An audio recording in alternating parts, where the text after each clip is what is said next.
first thing Jessica Miller noticed was the smell: rotten wood, old blood, and something dead.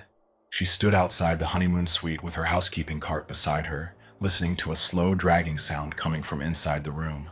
Drag, pause, drag, pause. The problem was, no one was checked into that room. Jessica knocked once. No answer. She knocked again.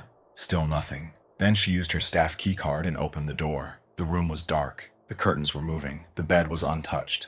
But from the bedroom, something was swinging. Slowly, back and forth. When Jessica stepped closer, her flashlight slipped from her hand, because hanging above the bed was a dead body, tied by its hands and feet, with its head completely missing. And that was only the beginning, because by 3 a.m., the same dragging sound would come back, but this time, it would stop outside Jessica's own door. This is the story of the Crescent Royale, a hotel that never needed guests. It needed offerings. 26-year-old Jessica Miller had recently started working as a housekeeping attendant at an old heritage hotel in New Orleans, Louisiana. The hotel was called the Crescent Royale. From the outside, it looked beautiful. Tall white pillars stood at the entrance. Iron balconies wrapped around the upper floors. Old gas-style lamps flickered near the doorway. The sign above the entrance was made of faded gold letters, giving the hotel a rich, historic look. Tourists loved it. They took photos outside. They called it charming. They called it vintage. They called it romantic. But people who worked inside the hotel knew the truth. The Crescent Royale was not romantic. It was old, heavy, cold, and full of secrets. The hotel had been built in the early 1900s, back when wealthy families, politicians, and powerful businessmen used to gather there for private parties. The building had long, dim corridors, ancient wooden staircases, red carpets that looked darker at night, and huge oil paintings hanging on the walls. The faces in those paintings looked serious and lifeless. But sometimes, when Jessica cleaned the hallway alone, she felt as if their eyes were following her. She would stop, look at the paintings, and then quickly look away. "Stop it," she would whisper to herself. "It's just an old hotel." Jessica had only been working there for a few days. She needed the job badly. The pay was better than her last job, and she hoped that if she worked hard, she could eventually get promoted. So she ignored the strange feeling in her chest. She ignored the dark corners. She ignored the cold spots. She ignored the way some doors seemed to creak open even when no one touched them. But one night, Jessica heard something that she could not ignore. It was almost midnight. Most of the guests were asleep. The lobby was quiet. Outside, rain tapped softly against the windows. Jessica was pushing her housekeeping cart through the second-floor hallway. That floor had some of the oldest rooms in the hotel, and at the far end of the hallway was the most expensive room in the building, the honeymoon suite. It had antique furniture, velvet curtains, a king-sized bed, and a private balcony overlooking the city. But according to hotel records, no one was staying in that suite that night. The room was empty. At least it was supposed to be. As Jessica passed the hallway, she suddenly stopped. A sound came from inside the honeymoon suite. At first, it was faint, slow, heavy, like something was being dragged across the wooden floor. Jessica turned toward the door. The sound came again. Drag, pause, drag, pause. Her hand tightened around the handle of the housekeeping cart. She looked up and down the hallway. No one was there, only the flickering yellow lights above her. Jessica slowly walked toward the suite and stood outside the door. The dragging sound continued from inside. She raised her hand and knocked. Once, twice, then a third time. No answer. Jessica swallowed hard. "Hello," she called out. "Housekeeping. Is anyone in there?" Silence. The dragging sound stopped. Jessica waited. Nothing. She knocked again. "Hello? This room is supposed to be vacant." Still, no one answered. A cold feeling moved down her spine. Jessica pulled out her staff key card. Her hand was shaking slightly. She told herself there had to be a normal explanation. Maybe a guest had entered the wrong room. Maybe another staff member was inside. Maybe the old pipes were making noise. Maybe it was nothing. She swiped the card. The lock clicked. Jessica pushed the door open. The room was dark. Only a thin strip of moonlight came through the curtains. "Hello?" she whispered. No reply. She stepped inside. The living area looked normal. The couch was clean. The coffee table was untouched. The curtains moved gently near the balcony door, but the sound had come from deeper inside. From the bedroom. Jessica walked forward slowly. The floor creaked under her shoes. She reached the bedroom door. It was half open. She placed her hand on it and pushed. The door opened with a slow, painful sound, and the moment Jessica looked inside, her blood turned cold. In the center of the bedroom, a dead body was hanging in the air. Its hands and feet were tied with ropes to the four corners of the bed. The body was stretched above the mattress, suspended unnaturally, like some kind of horrifying human pendulum. But that was not the worst part. The body had no head. From the neck down, it was there. But the head was missing. Blood dripped slowly from the severed neck onto the floor. Drop, drop, drop. Jessica could not breathe. She could not move. She could not even scream. For a few seconds, all she could do was stare. The body swung slightly in the air, back and forth, back and forth. Then suddenly, it moved again, as if something invisible had pushed it. That broke Jessica's silence. She screamed. A loud, terrible scream that tore through the quiet hotel. She ran out of the suite and into the hallway. Her housekeeping cart slammed into the wall. Jessica kept running, screaming for help. Within minutes, hotel security, the night manager, and several staff members arrived. When they entered the honeymoon suite and saw what Jessica had seen, every single one of them froze. Someone immediately called 911. When the New Orleans Police Department arrived, the entire second floor was sealed off. Guests were told to stay in their rooms. Staff members were questioned. The honeymoon suite became a crime scene. Detectives entered carefully, but even experienced officers were disturbed by what they found. The body was still hanging above the bed. The ropes were tied tightly to all four corners. There was no sign of forced entry, no broken window, no damaged lock, no clear footprints, no weapon. And the strangest part was this. According to the hotel's digital key records, no guest had entered that room all day. The room had not been booked. Only Jessica's key card had opened the door that night. One detective turned to the manager and asked, "You're telling me this room was empty?" The manager's face was pale. "Yes, detective. No booking, no guest, no staff entry." The detective looked back toward the bedroom. Then how did a body get inside? No one had an answer. Jessica sat in the lobby, wrapped in a blanket. Her hands were shaking. A female officer sat beside her and asked what happened. Jessica explained everything. The dragging sound, the knocking, the vacant room, the key card, the body, the missing head. The officer listened carefully, but Jessica could see doubt in her eyes. To the police, this was a murder investigation. A brutal murder, yes, but still a murder. For Jessica, it felt like something else, something darker, something older. Because before she saw the body, she had felt something inside that room, something waiting. The police began checking CCTV footage. They questioned employees. They searched guest records. They tried to identify the victim, but the case only became stranger. There was no footage of anyone entering the honeymoon suite. No footage of anyone leaving. No screams had been heard before Jessica's. No guest had reported anything unusual, and the body had appeared inside a locked, vacant room. That night, Jessica went back to the employee housing wing, but the nightmare was not over. It had only followed her. After the incident, Jessica could not sleep properly. Every time she closed her eyes, she saw the headless body hanging above the bed. She could still hear the blood hitting the floor. Drop, drop. She wanted to quit immediately. But the hotel manager convinced her to stay for a few more days. He told her she was in shock. He told her the police were handling it. He told her nothing would happen to her. But Jessica did not believe him, because deep down she felt that something had followed her from the honeymoon suite. That same night, Jessica was sleeping in her small employee room behind the hotel. The room had one bed, one closet, a small bathroom, and a window that faced the back alley. The rain had stopped. The hotel was quiet.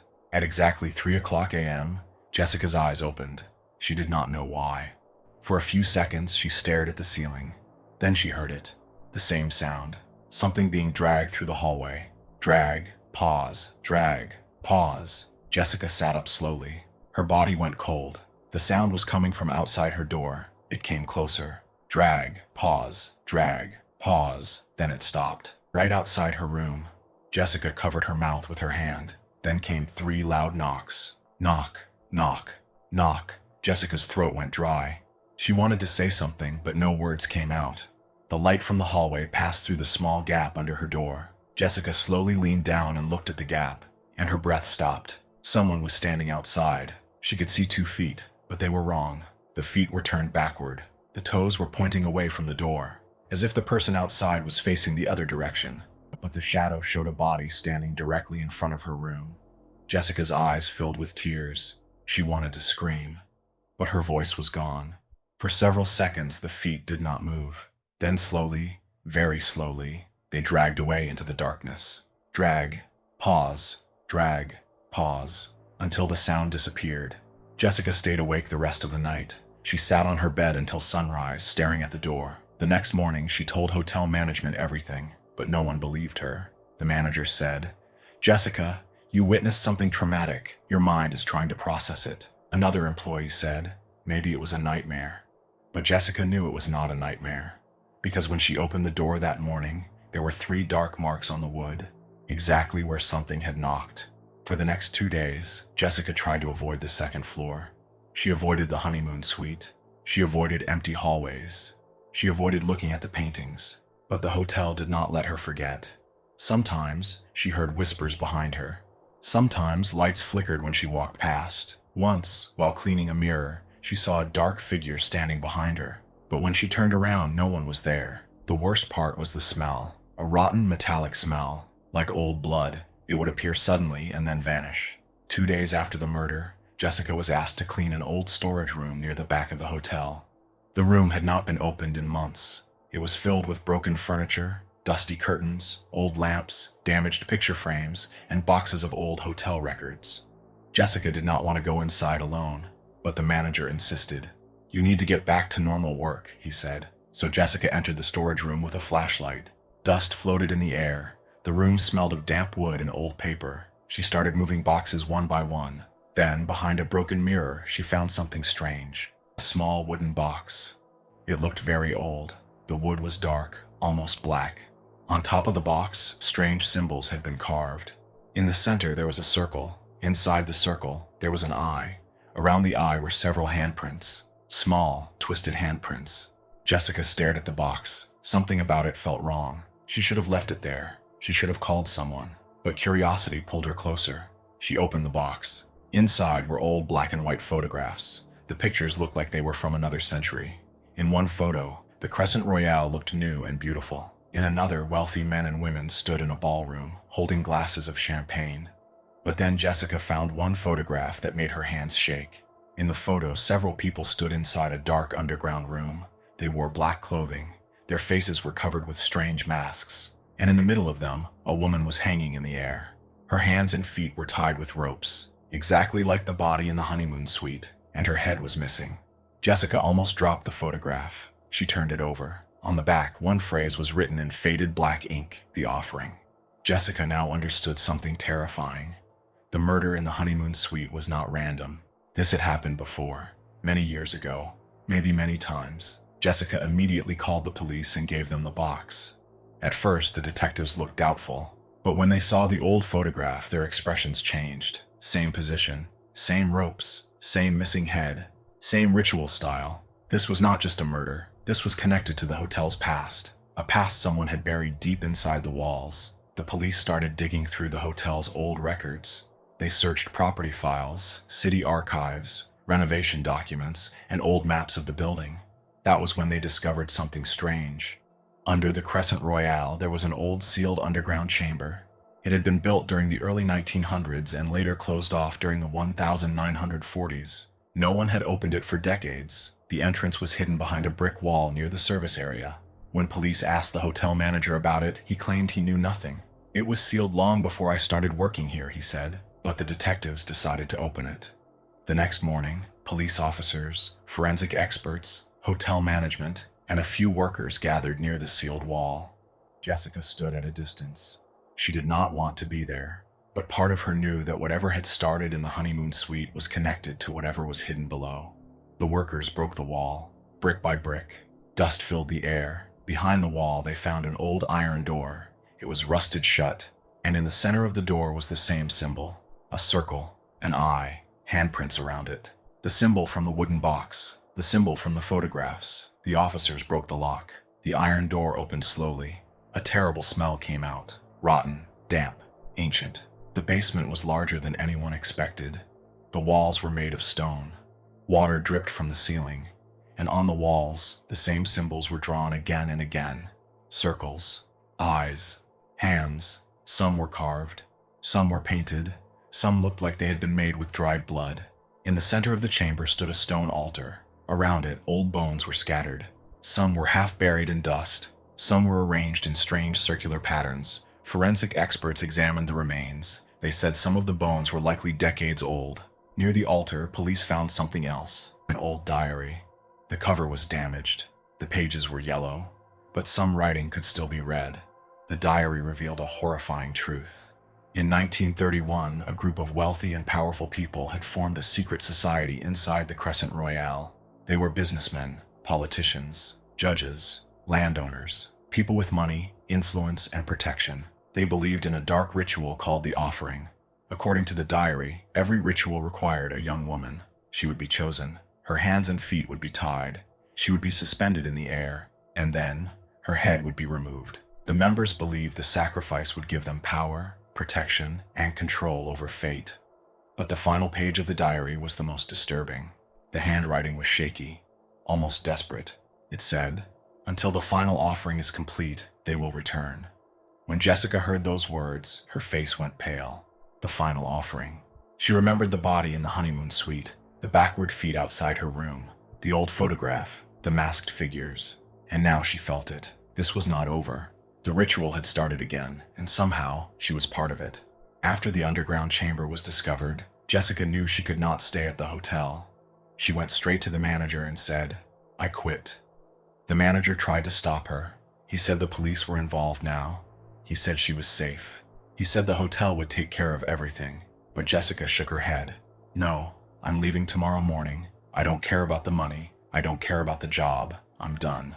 That night, Jessica packed her bag. She packed her clothes, her phone charger, her wallet, a small photo of her mother. She kept looking toward the door. Something felt wrong. The employee wing was silent. Too silent. Jessica told herself she only had to survive one more night. Just one night. In the morning, she would leave the Crescent Royale forever. She would never come back. She would forget the suite. Forget the body. Forget the chamber. Forget the words written in that diary. But Jessica did not know one thing. For her, morning would never come. That night, after finishing her final shift, Jessica walked back toward her room. The hallway was long and dim. The lights above her flickered. Her footsteps echoed on the floor. Tap, tap, tap. Then she heard another sound behind her. A second set of footsteps. Slow, heavy, dragging.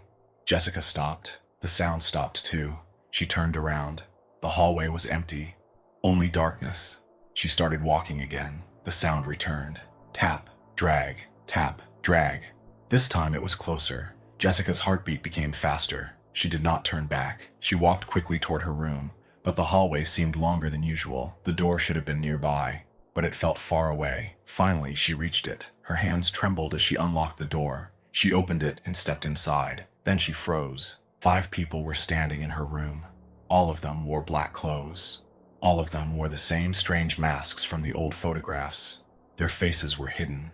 Their bodies were still, and in each of their hands they held the severed head of a woman.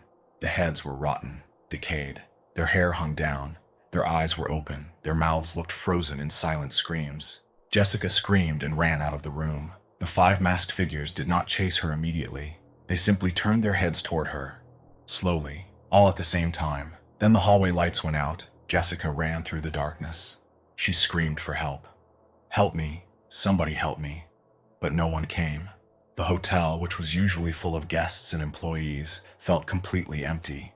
Her voice echoed through the halls, but no doors opened. No one answered. It was as if the hotel had swallowed everyone else. Jessica kept running. One hallway, then another, then another. But every hallway looked the same. Same wallpaper, same paintings, same red carpet, same flickering lights.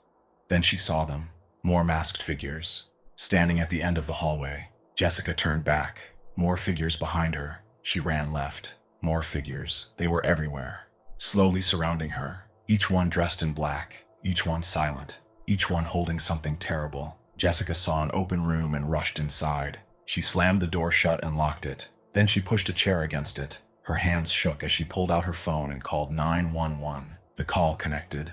911, what is your emergency? Jessica cried, "Please help me. They're here. The people from the photos. They're inside the hotel. They're trying to kill me." The dispatcher asked, "Ma'am, where are you?" "I don't know. I ran into a room. I locked the door. Please send someone." Stay where you are. Officers are on the way. Do not open the door. Jessica nodded, crying. Please hurry. She ended the call. For a few seconds, everything was silent. Then Jessica looked around the room. At first, she did not understand. The velvet curtains, the antique mirror, the king-sized bed, the wooden floor, the balcony door. Her breath stopped. Her phone slipped from her hand. She was not in a random room. She was inside the honeymoon suite. The same room where she had found the first headless body. The same room where the nightmare began. Jessica slowly turned toward the bed. The ropes were already tied to the four corners, waiting. Then the room became freezing cold. The lights flickered. And from somewhere behind her, a whisper came. The final offering, Jessica screamed. Police arrived at the Crescent Royale as fast as they could. 2 patrol cars stopped outside the entrance. Officers rushed inside. The night manager and security guards looked confused. They claimed they had heard no screams, no disturbance, no footsteps, nothing. The officers ran to the second floor. As they climbed the staircase, one officer noticed something strange. The air became colder with every step. The lights on the second floor flickered violently. At the end of the hallway, they saw the honeymoon suite. The door was locked from the inside. An officer knocked hard. Jessica, open the door. No answer. He knocked again. Jessica, still nothing. The officers broke the door open, and what they saw inside made them freeze. In the center of the bedroom, a body was hanging in the air. Its hands and feet were tied to the 4 corners of the bed. The body was swinging slowly, back and forth, like an unfinished pendulum. The head was missing. Blood dripped onto the floor. Drop, drop, drop, drop. The body belonged to Jessica Miller, the young housekeeper who had discovered the first body. The young woman who had tried to warn everyone. The young woman who was supposed to leave the hotel the next morning. She had become the final offering. The officers searched the room. The windows were locked. The door had been locked from the inside. There was no killer, no weapon, no sign of escape. But on the wall, written in blood, were 3 words: the final offering. After that, police finally believed Jessica's story. The backward feet, the dragging sounds, the masked figures, the photographs, the underground chamber, the diary, the ritual. Everything was connected. The Crescent Royale was immediately shut down. For several weeks, police searched every part of the building. They reopened the underground chamber. They examined the altar. They tested the bones. They searched for hidden passages. They investigated old families connected to the hotel. But they never found the masked figures. They never found the missing heads. They never found the people behind the ritual. And they never discovered how Jessica was killed inside a locked room. Officially, the case remained unsolved. After some time, the hotel was sold. The name, the Crescent Royale, was removed. The building was renovated. The honeymoon suite was repainted. The underground chamber was sealed again. And eventually, the hotel reopened under a different name. New guests arrived. New employees were hired. New carpets were installed. New lights were placed in the hallways. But some things cannot be covered with paint. Some secrets do not stay buried. Some rituals do not end. Even today, people who work near that old hotel say strange things still happen inside. Guests on the second floor sometimes hear something being dragged through the hallway. Drag, pause, drag, pause. Some guests wake up at exactly 3:00 a.m. after hearing 3 knocks on their door. Knock, knock, knock. When they check the peephole, no one is there. But if they look under the door, sometimes they see feet, turned backward, standing silently outside. Housekeepers say the paintings still feel alive. They say the eyes follow them. They say the honeymoon suite remains cold even in the summer. And some people claim that if you stand in front of the mirror inside that room after midnight, you can see a woman behind you. A woman in a housekeeping uniform. A woman with no head. Locals believe Jessica's spirit still wanders through the hotel, not because she wants to hurt anyone, but because she is still searching. Searching for her head. Searching for justice. Searching for the truth behind the ritual that destroyed her life. And sometimes, when the hotel becomes too quiet, employees hear a woman whispering from the end of the hallway, "Don't open the door." But by then, it is usually too late. So friends, this was the terrifying story of Jessica Miller and the cursed Crescent Royale Hotel. A hotel where a secret society performed dark rituals. A hotel where a sealed underground chamber hid bones, symbols, and a diary full of horror. A hotel where one young woman discovered the truth, but could not escape it. Now tell us in the comments, was Jessica killed by a human cult? Was it the curse of the old ritual? Or was the hotel itself waiting for the final offering? And if you enjoyed this horror story, don't forget to subscribe to the channel and press the bell icon, because the next story may be even darker. Until then, never follow strange sounds in an empty hallway. Never open a locked room that is supposed to be vacant. And if someone knocks on your door at 3 a.m., look carefully before you open it, because sometimes the person outside is not facing you. Sometimes their feet are turned the other way, and sometimes they are not there to enter your room. They are there to take you with them. Good night, and stay afraid.